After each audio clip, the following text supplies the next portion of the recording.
Himsog ang masuso nga nakitaan sulod sa simbahan ug anaa na karon sa birthing center ug nanginahanglan kini og gatas samtang ug mga adlaw gikatakdang bunyagan ang masuso. Ani ang report ni Mark Reggie Abella.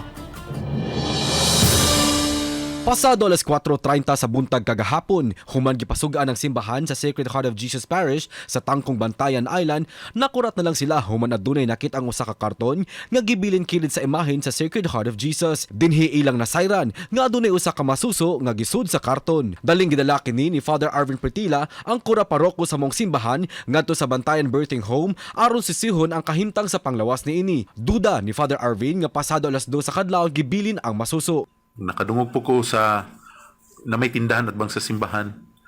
Nakabantay ang tagiya sa tindahan nga mga around 1 sa kadlaw, no? 1 kapin or mga alas 2 saba kuno kayong ero. No, saba kayong mga ero sa simbahan. So di mo siguro na orasaha na gibilin dito ang bata. Nasayran nga usa ka baby boy ang masuso og bago pa lang gyud kining nahimugso.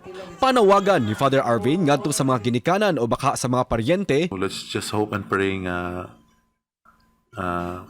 mutumaw ang naimuklim atong nga parents or mga relatives ato. Kay kung walay mo claim ato, no, na automatically for sure, no, ang DSWD na mo handle sa maong puya. Gipatawag na sa DSWD ang mga barangay health worker nga sakop sa mga parokya kauban ang ilang mga barangay kapitan aron sa pagsuta kung aduna bay bag-ong nanganak sa ilang dapit. Ning pagsuwat ning balita, duha pa ka barangay ang niadto og puros negatibo nga gikan sa ilaha ang posibleng inahan sa masuso. Nanawagan si Father Arvin sa mga buot modonar og breast milk alang sa masuso. Kauban si Rod Prado, Mark Reggie Abella. Balitang Bisdak.